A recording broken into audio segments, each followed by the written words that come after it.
Hey folks, this is Vince with Dad's Gaming Addiction, and today we're going to quickly check out Outpath. This is a game that you can currently find on Steam for about 15 bucks. So, there is a game that I'm really addicted to, and that game is called Forager. However, recently it's let me down. There were promised things that were supposed to happen with that game that never took place. I'm very disappointed that it didn't end up getting co-op. Well, for those of you that don't know what Forager is, it is a cutesy, pixel, cartoony, top-down, grindy resource game where you start off on a very small section, like a piece of land, really, and the rest is surrounded by, well, in this case, water.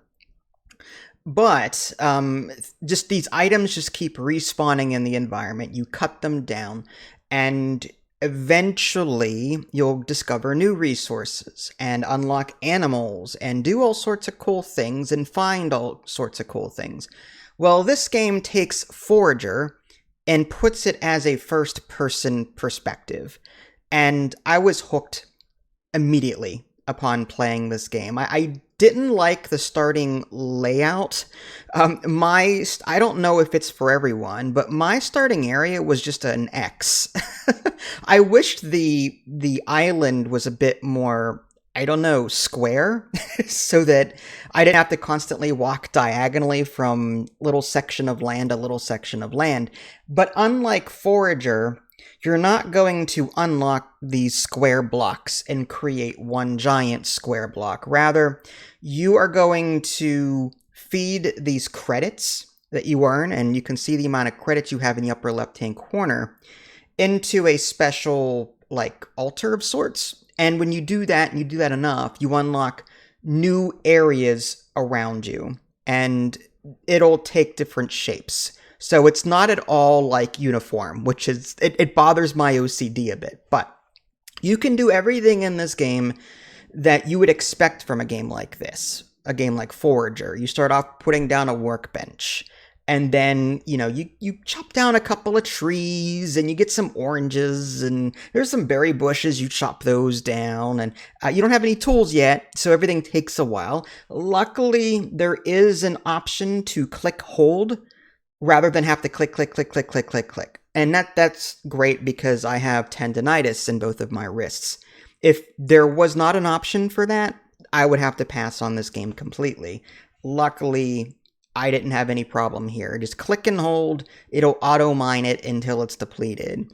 Now, there is a hunger system in this game, I have to warn you, but you can also turn that off if you want to in the options menu.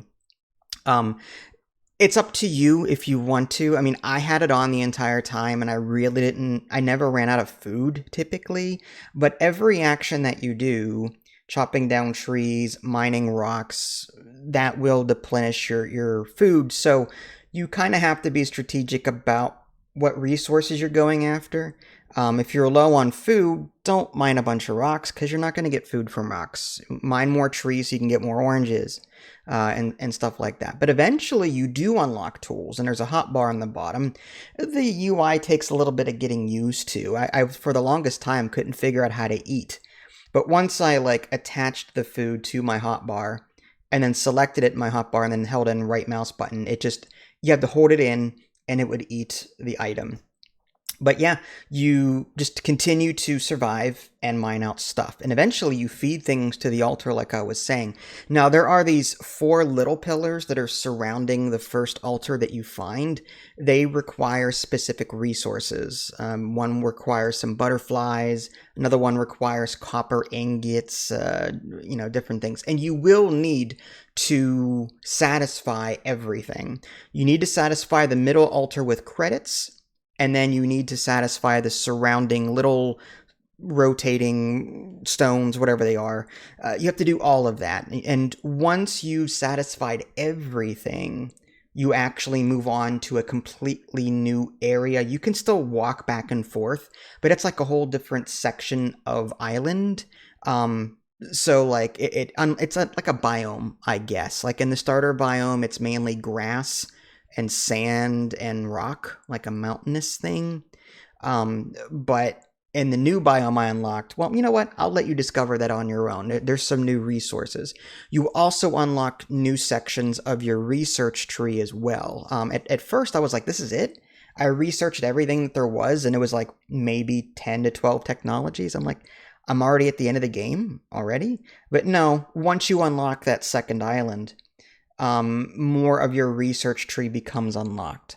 So don't get too concerned if you've like, oh, I've beaten this game. No, more stuff will unlock as you unlock more of these islands and complete your altars.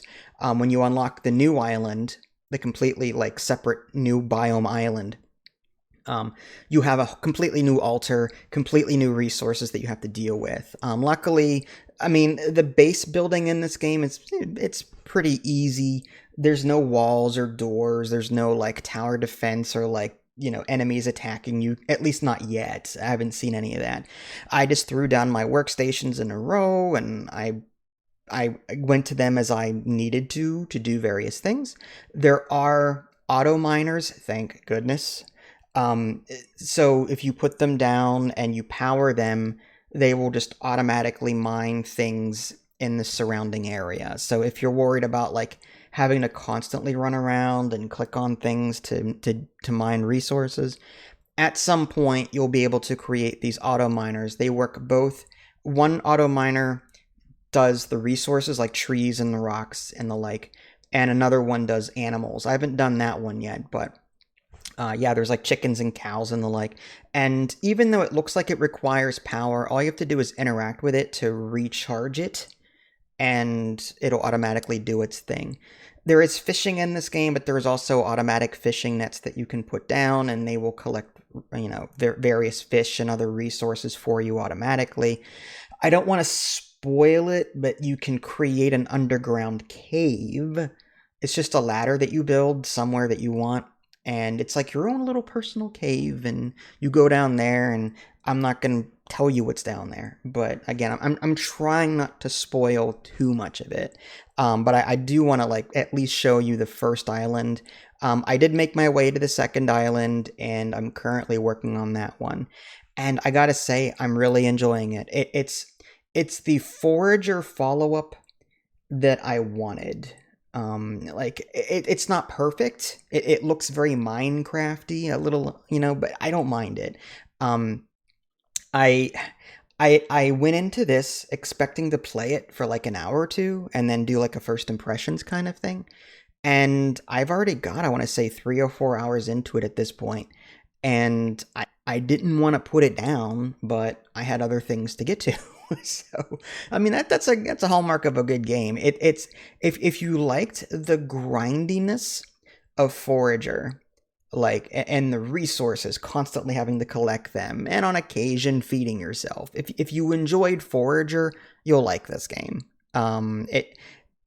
It's really fun. You can even upgrade your tools, you know, and there are different skill books that you'll find in the environment as you unlock these little mini islands.